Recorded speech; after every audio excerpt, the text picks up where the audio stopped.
I think when you're having a war, you are breaking all the rules. So what rule is right or what rule is wrong for a war? I did know that there were some rules that govern war, but I don't know what they are. No, I was never taught that in school or college or anything. So I guess I just picked up on it somehow and have this vague sense of what it might be.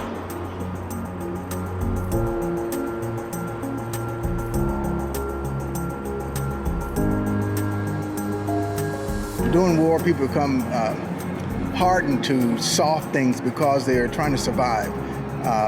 What you consider savagery during peacetime, during a war, it's normal because people are trying to survive. And that's why you have rules of war, rules of engagement, host and SOFA agreements. So those kind of things don't happen.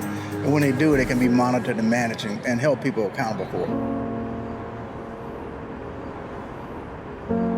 When you go to war, that's going to be part of it.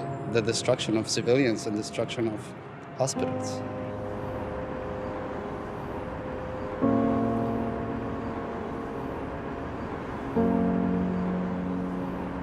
The most important thing is hospitals should be protected, mosques and churches should be protected, schools should be protected.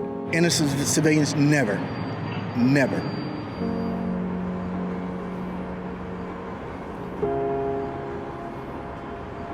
I understand the motivation of why you feel like something's justified in pursuit of a greater cause, but it's often manipulated, and this means that a lot of innocent lives are affected as well. We need torture to get answers. Unfortunately, it's just part of war. Would I want to do it? No, but someone has to do it.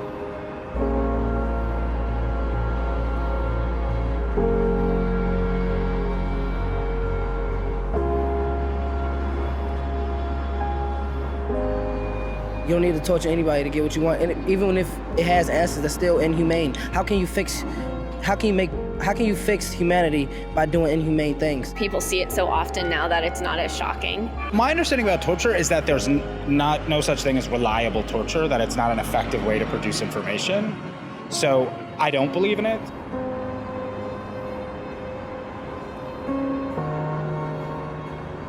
You see people suffering and you see other people not caring about it, and I think it's because we are working as individuals and we're not working as a community. The sense of community is lost. I think people are disconnected with human suffering because it's just like they feel connected. We have all this technology, we have cell phones, you can reach around the world, but it isn't then like after you reach across the world, what can you physically do? I think we are more connected to each other through social media more than ever, but we are more separate to each other more than ever. So we don't get to really understand what's going on the other side.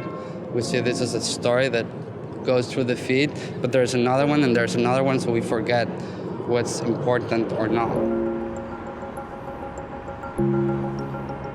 I think in the end we need a more communal kind of atmosphere, and we need institutions that really allow people to connect again. I think the internet and this social media and the ease of understanding other people's experiences, just hearing what other people are going through and what they're feeling and why, I think it actually does engender a very strong desire to respond in a positive and productive way. You have to speak about it and you have to do something about it every day, every minute. I mean, if you care about something, you have to do it all the time because otherwise people are not gonna listen. But if you're like doing it all the time and sharing messages, one person is gonna listen to it. I mean, that's something. So you just have to do it all the time.